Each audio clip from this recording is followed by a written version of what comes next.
Assalamualaikum warahmatullahi wabarakatuh. Innal hamdalillah nahmaduhu wa nasta'inuhu wa nastaghfiruh wa na'udzu billahi min syururi anfusina wa min sayyiati a'malina. May yahdillahu fala mudhillalah wa may yudlil fala hadiyalah. Asyhadu an la ilaha illallah wahdahu la syarikalah wa asyhadu anna Muhammadan abduhu wa rasuluh la nabiyya ba'da amma ba'du. Yang saya hormati Dewan Juri, panitia, serta pemirsa dimanapun Anda berada. Pada kesempatan kali ini kita berbicara tentang Rasulullah, panutan sepanjang masa. Pemirsa dimanapun Anda berada, bulan Rabiul Awal adalah bulan di mana Allah Subhanahu wa Ta'ala telah mentakdirkan terlahirnya sosok manusia agung melalui rahim ibunda Siti Aminah, yakni Muhammad Rasulullah Sallallahu Alaihi Wasallam. Tanggal 12 Rabiul Awal, yang mana bulan Rabiul Awal ada momen hari kelahiran Nabi Muhammad Sallallahu Alaihi Wasallam. Kalau bahasa Arabnya disebut Maulid Nabi.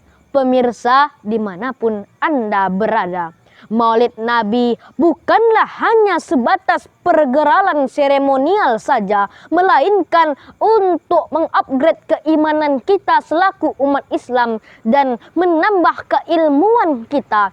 Momen Maulid Nabi mari jadikan sebagai sarana untuk memahami sejarah Nabi Muhammad dalam memperjuangkan Islam, agar kita bisa tahu seperti apa sunnah-sunnah beliau, sehingga kita selaku umat Islam tidak keliru dalam memahami dan menjalankan sunnah Nabi. Pemirsa dimanapun Anda berada, pada tahun 1978, Michael Hart, seorang sejarawan dan ilmuwan astrofisika asal Amerika Serikat, menerbitkan sebuah buku yang berjudul The 100 Ranking of the Most Influential Persons in History, 100 orang paling berpengaruh pada sejarah dunia.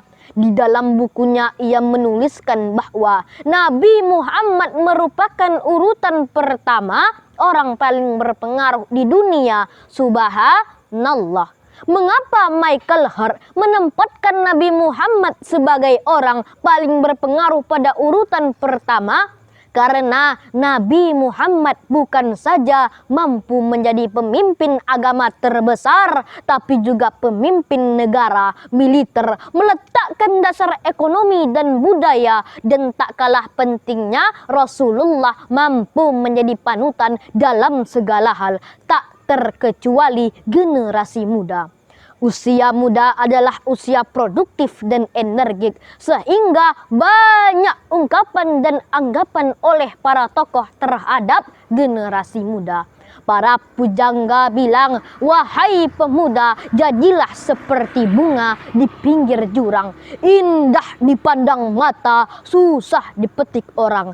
Pepatah asing pernah mengatakan, pemuda harapan bangsa, pemudi pagar pertiwi. Generasi muda tak ubahnya seperti kembang di dalam taman, indah mewangi, semerbak harumnya. Bung Karno bilang, berikan kepadaku 10 orang pemuda, akan kugoncangkan dunia. Kemudian harapan itu juga tertuju kepada generasi muda dalam persoalan meneruskan dakwah, meneruskan agama, dan meneruskan syiar Allah Subhanahu wa Ta'ala. Cuma yang menjadi masalah sekarang, kejadiannya adalah anak muda kita banyak yang terlena dengan aktivitas dunia. Agama dipinggirkan, baca Al-Quran ditinggalkan. Sehingga kita pantas khawatir melihat nasib daripada sebagian akhlak generasi muda kita sekarang ini. Allah berfirman dalam surat An-Nisa ayat 9. A'udzubillahi minasyaitonirrajim. Wal yakhshal ladzina law taraku min khalfihim dzurriyyatan diafan khafu alaihim falyattaqullaha wal yaqulu qaulan syadida. Kata Allah, orang beriman itu pantas khawatir meninggalkan keturunannya yang lemah di belakang hari, lemah ekonomi, lemah fisik, lemah agama, dan juga lemah akhlak dan moral. Pemirsa dimanapun Anda berada, generasi muda mesti menjadi generasi yang berakhlak, harus menjadi generasi yang hebat dan kuat. Jika ini terlaksana, maka negara akan selamat karena diisi oleh generasi pemimpin yang hebat, berprestasi dan berakhlak. Bagaimana cara menjadikan generasi yang hebat? Yang pertama, menjadikan Rasulullah sebagai idola. Jelas dalam surat Al-Ahzab ayat 21. A'udzubillahi minasyaitonirrajim. Laqad kana lakum fi Rasulillahi uswatun hasanah al-ayah. Sesungguhnya telah ada di dalam diri Rasulullah suri teladan yang baik bagimu. Rasulullah merupakan contoh yang baik bagi kita. Panutan kita bukan tokoh-tokoh dari barat yang senantiasa akan menghancurkan Islam. Di zaman modern ini banyak kasus yang terjadi, apalagi terhadap para remaja. Banyak sekarang para remaja-remaja muslim buta akan sejarah Nabi, sehingga mereka lebih mengidolakan para artis yang mereka sukai ketimbang Nabi Muhammad. Sehingga mulai para remaja muslim sampai nenek-nenek menuruti gaya kehidupan para artis yang jauh dari tuntunan syariat Islam. Mulai gaya berbusana sampai pola hidup sehari-hari. Coba lihat hadirin, anak muda kita berboncengan setiap malam. Larinya 20, pegangannya 120. Na'udzubillahi min zalik. Ada yang hobinya buat status di FB, ada yang goyang di TikTok. Mulai dari anak ketek sampai nenek-nenek, anak mampu masih main TikTok. Betul? Haruskah kita biarkan hal ini terjadi? Relakah kita melihat generasi muda 10 atau 20 tahun yang akan datang? Pemuda hari inilah jawabannya.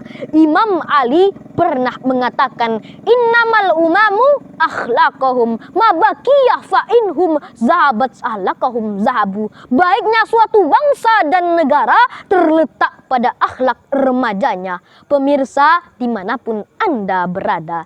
Yang kedua, generasi muda mesti memiliki mental yang kuat.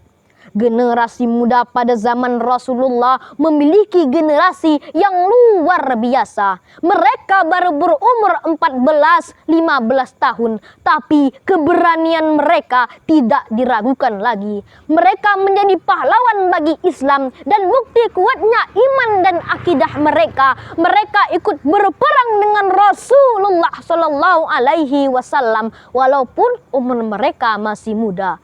Ada Umar bin Abi Waqqas, Zaid bin Harisa, Abdullah bin Umar, Zubair bin Awam. Ada juga Usamah bin Zaid yang berumur 18 tahun. Pemimpin pasukan yang anggotanya adalah para pembesar sahabat seperti Abu Bakar dan Umar.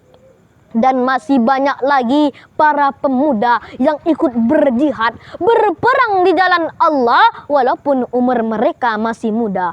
Pemirsa dimanapun Anda berada, sebagai kesimpulan yang pertama, Rasulullah adalah panutan, contoh bagi kita dalam segala aspek kehidupan. Yang kedua, generasi muda mesti memiliki akhlak yang baik sehingga melahirkan generasi yang hebat dan produktif sebagaimana yang telah dicontohkan oleh Rasulullah Shallallahu Alaihi Wasallam.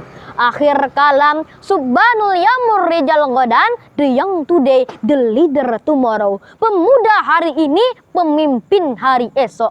Assalamualaikum warahmatullahi wabarakatuh.